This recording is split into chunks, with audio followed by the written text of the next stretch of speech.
So, Apple just had their press release. Let's talk about it. Roll intro.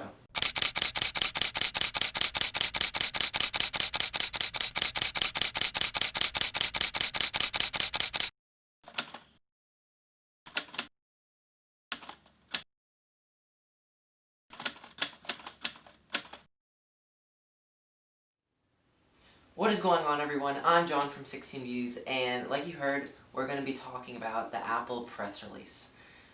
In my opinion, it was a little disappointing. I was really banking on the fact that they were going to release some Macs. I'm really interested in what exactly they're going to do with the whole Mac lineup now that they announced that they're switching to their own in-house chipset rather than continuing with Intel. So I was a little disappointed. I kind of wanted to see what they were going to do, but iPhones. Gotta love iPhones. Before we go into the iPhones, Apple did release one extra product, and that is the new HomePod Mini for $100. But let's be honest, no one really cares about the HomePod because no one buys it because Siri kinda sucks. HomePod Mini aside, let's get into iPhones. Honestly, I was a little disappointed with this year's iPhones. There wasn't a whole lot of innovation happening. I was a little disappointed. These are the features that Apple released that apply to all of its iPhone models that it announced. The very first thing is they changed the design of the iPhone. They made it much more of a boxy kind of design, similar to the iPhone 5 and 5S, and I love this so much. Like, it looks so good, those boxy edges rather than the old curved edges. And they also added a new kind of navy blue color, which looks great. I think they named it Midnight Blue, but it looks so clean. The next thing they added was 5G compatibility, and 5G is the next generation of cellular connectivity, which is supposed to bring faster speeds. They did include millimeter wave 5G, which is the insanely fast 5G that you've probably heard before. You can download like a whole season of a show in like 6 seconds, but only select cities have access to 5G.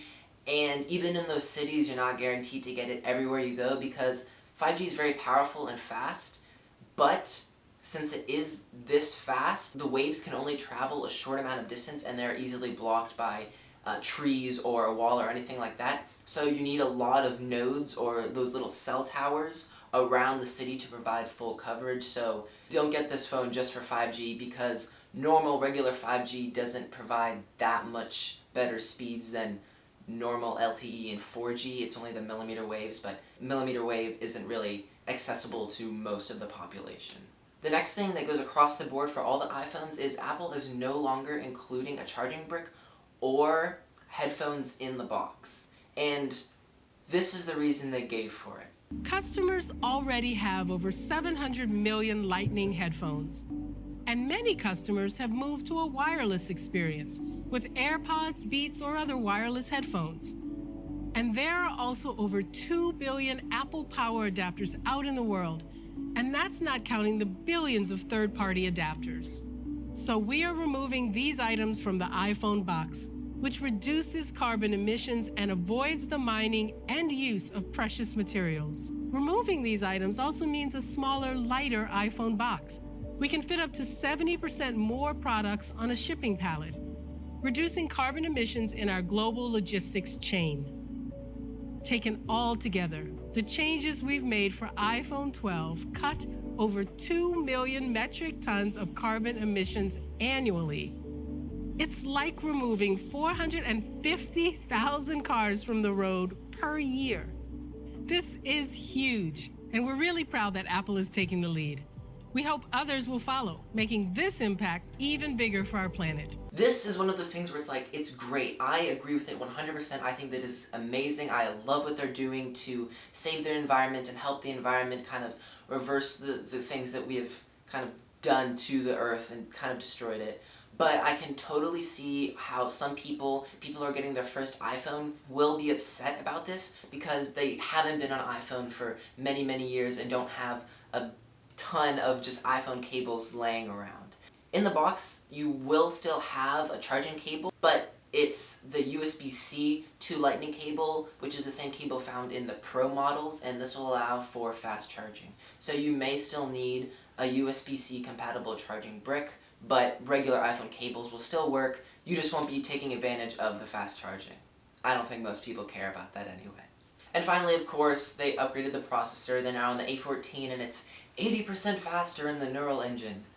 It doesn't matter. Apple's processors are already so much better than the competition, and all of the iPhones now have the A14, which is, upgrades in a few benchmarks in GPU and CPU and the neural engine, but it doesn't really matter. You're not really going to see a difference. That was all the things that apply across the board to all the new iPhones. So now let's get into the 4 different models that they released and what is specific and what they added to these models. The first iPhone that they released is the iPhone 12, and this is the successor to the iPhone 11, which is their high-end phone but not premium.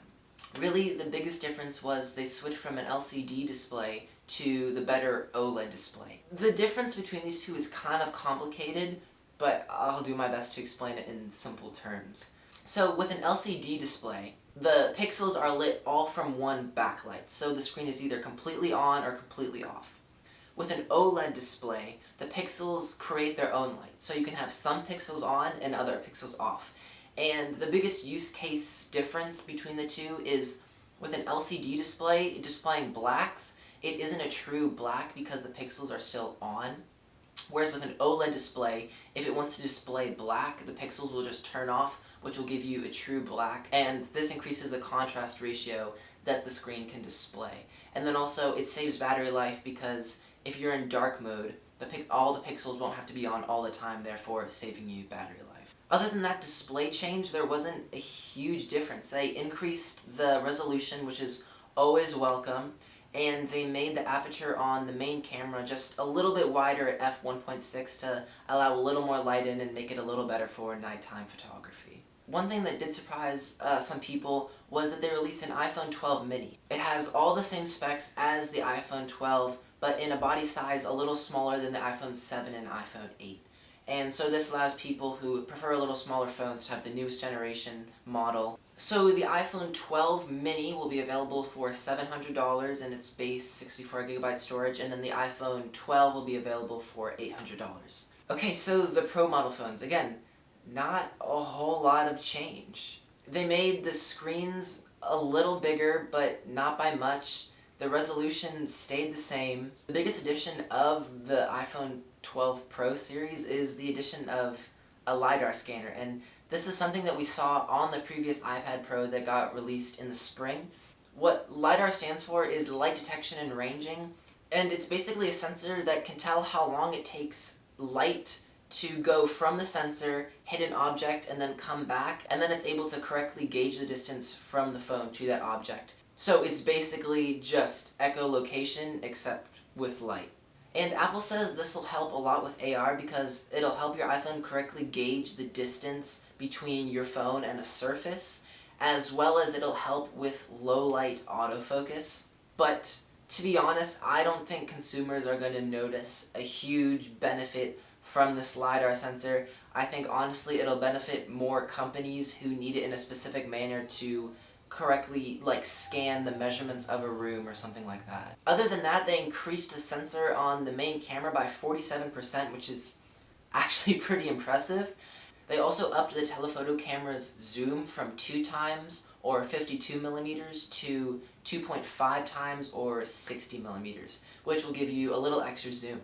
But both of those features that I just mentioned, the sensor size and the zoom, are only available on the iPhone 12 Pro Max, which I think that's a little BS. The difference between the regular Pro and the Pro Max has always just been the screen size, and now they're differentiating them a little bit more where I think they should keep them the same. This does mean that the iPhone 12 Pro Max is going to be an absolute photography beast. At least there's that. And don't get me wrong, the iPhone 12 Pro's camera will still be really, really good.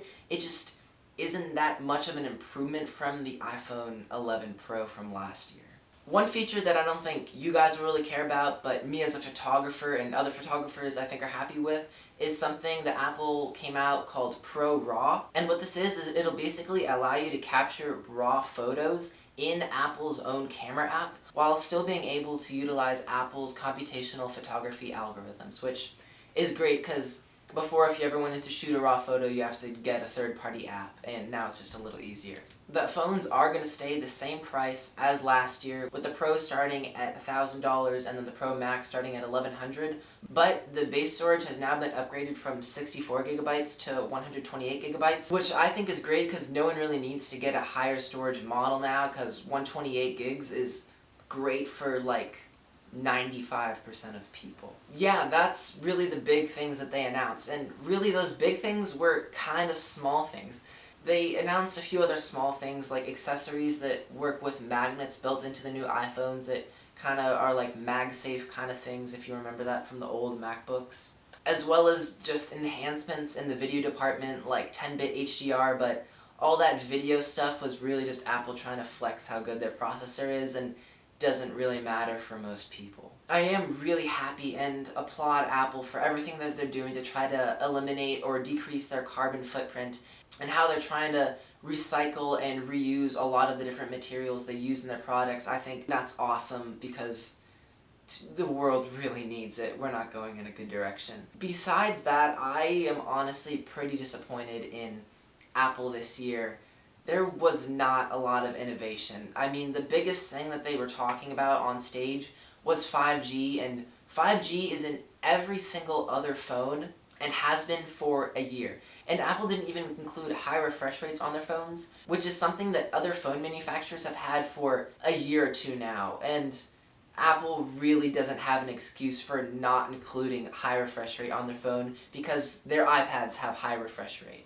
I am more than a little disappointed in Apple this year for the iPhones they released. Of course, we're going to have to wait until the iPhones are officially released into people's hands so we can see what reviewers are saying about it. Based on what I've seen, I can't recommend you to pre-order any of the iPhone 12 series of phones if you're on the iPhone 11 series or even the XS series. This is an improvement way smaller than I think most people thought were coming, but what can you do? That's it for me today. Remember, subscribe if you want to feel cool. I'm John from 16 Views. See ya.